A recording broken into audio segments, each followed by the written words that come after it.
నమస్తే, welcome to NSTV news. ముందుగా ముఖ్యాంశాలు. జగిత్యాల జిల్లా కోరుట్ల పట్టణంలోని గాంధీ రోడ్లో స్కూటీలో నుండి ₹1,00,000 ఎత్తికెళ్లిన ఇద్దరు దొంగలు. పల్సర్ బైక్పై వ్యాపారిని వెంబడించిన దొంగలు.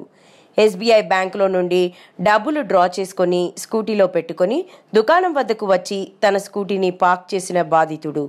ఒక దొంగ అడ్డుగా నిలబడగా మరో దొంగ చాకచక్యంగా తాళం తీసి సీటు కింద ఉన్న డిక్కీ నుండి డబ్బులు తస్కరించిన రెండవ దొంగ.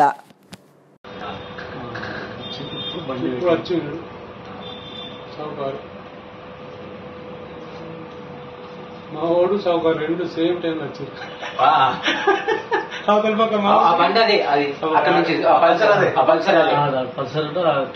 చేతులు పెట్టుకొని రిటర్న్ రాగా మనకి అర్థంలో ఉంటుంది పల్సర్.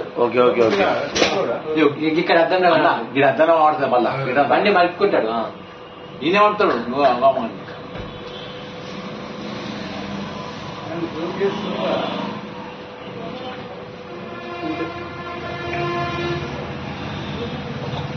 ఆటో వచ్చిన బండి ఎంకే పట్టిస్తాడు.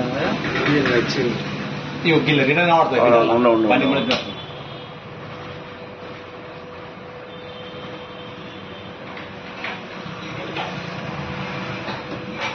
బండి జరుపుతాడు. బండి ఎంకకి చెప్తాడు సామాన్ కోసం. కొంచెం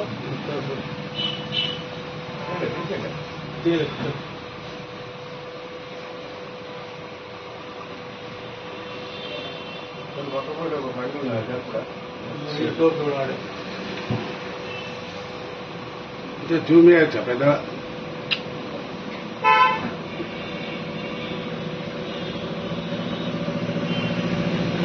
అంటే వేరే వాడు చూసి చెప్పిండు.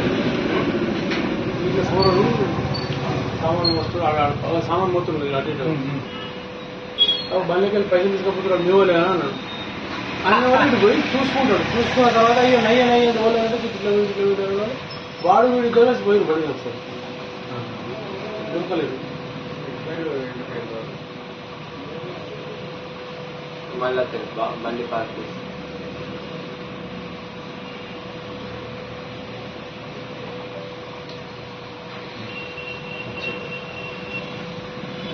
నడుచుకుంటూ వస్తాడు.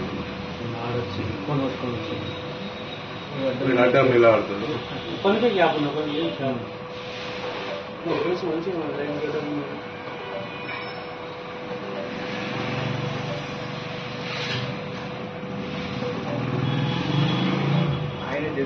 అది కూడా ఎంత సింపుల్ గా తీస్తాడు.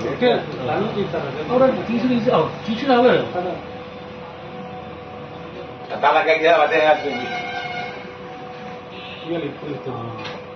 తాళం తీసిండు ఫస్ట్. ఇప్పుడు తీసిన లావాటాడు. ఫస్ట్ తాళం తీసిండు. కథముడికి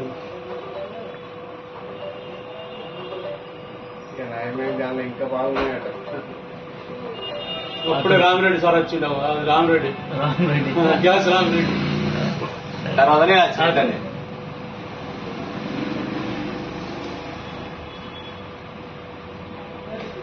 వీడు గాలిగా చేసి పాపం వాడు మస్తు అన్నాడు. బండి ఆటో రాకపోవడం ఆటో ఒక్క జరుగులేదు.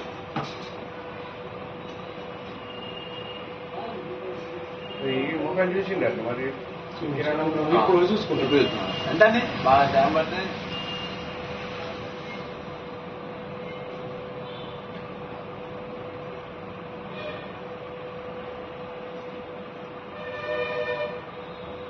దుకాణం పొరాన్ని ఎక్కువ మాట్లాడుతుంది. నేను ఎప్పుడు వచ్చినా వెనక వచ్చినప్పుడు దుకాణం పొరం ఇట్లా పోయారు అన్న వాళ్ళు ఆన్నే కూర్చొని పోతారు.